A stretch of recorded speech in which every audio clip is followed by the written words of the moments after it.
Dans la vidéo précédente, nous avons vu l'importance de nous intéresser au contexte paysager et historique du jardin. À présent, arrêtons-nous sur quelques éléments d'écologie. Pour illustrer cette partie plus théorique, nous allons prendre appui sur quelques exemples d'espèces végétales et animales.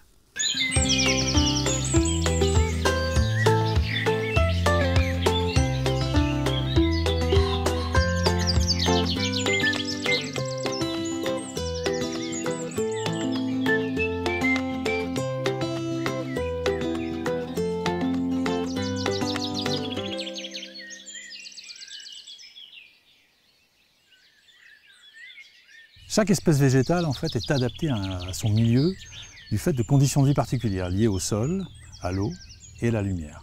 Par exemple ici, on est à l'ombre de ce tronc de chêne, une partie de la journée, une partie de l'année. On va trouver du coup des espèces végétales de milieux de sous-bois comme le conopode, la châtaigne de terre, comme le géranium qu'a installé là Michel et qui va très bien dans ce milieu-là, comme la lierre qui est une espèce aussi qui pousse dans ce type de milieu, ou la digitale, un peu plus loin, qui est une espèce de lisière qui va se retrouver du coup un peu de lisière et de haie, qui va trouver là un milieu en termes de lumière qui lui convient bien, avant d'arriver aux espèces des milieux plus éclairés, comme la grande marguerite, qui est une espèce typique des prairies et des milieux ouverts.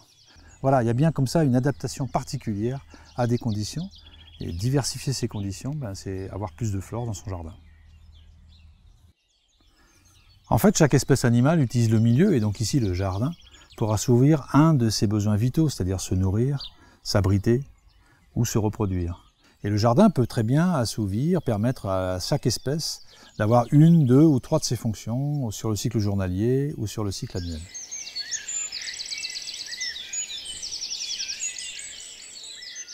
Prenons l'exemple des oiseaux.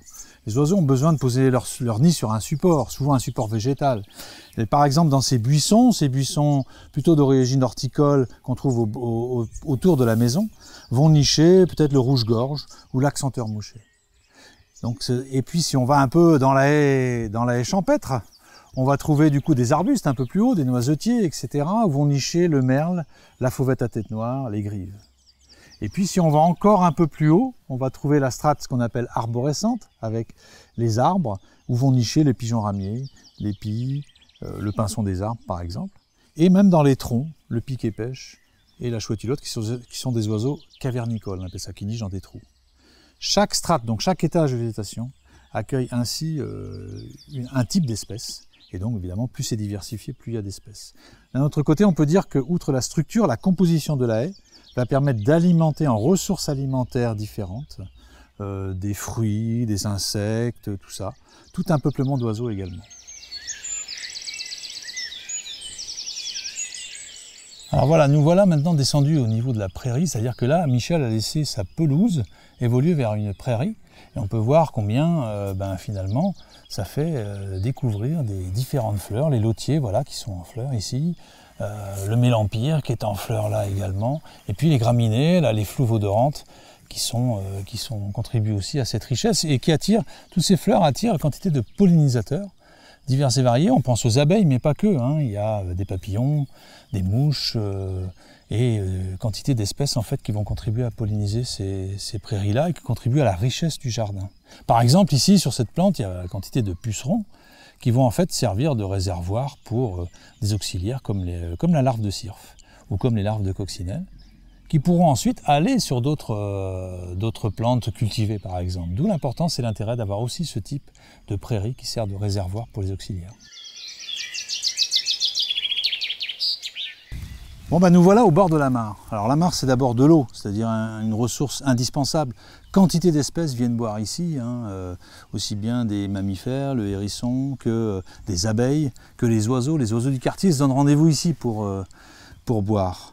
Mais c'est aussi un milieu de vie. En l'occurrence, on peut y voir des tritons, des salamandres qui vont venir se reproduire dans cette mare. Et comme ce sont des amphibiens, ils vont passer le reste de leur vie, c'est-à-dire dans un mois, ils vont s'en aller et vivre leur vie dans les haies, les tas de bois et les prairies qu'il y a autour de cette mare. En fait, la mare d'ailleurs ne se confine pas à la partie de l'eau. La végétation autour, qui est la reine des prés par exemple ici, qui est vraiment liée à ce milieu aquatique, va jouer un rôle très important. Par exemple, les larves de libellules qui sont aquatiques, qui vivent dans l'eau parfois pendant 1 an, 2 ans, vont sortir de l'eau en utilisant la végétation et se métamorphoser en adulte, qui lui va aller du coup circuler autour pour revenir pondre à la mare.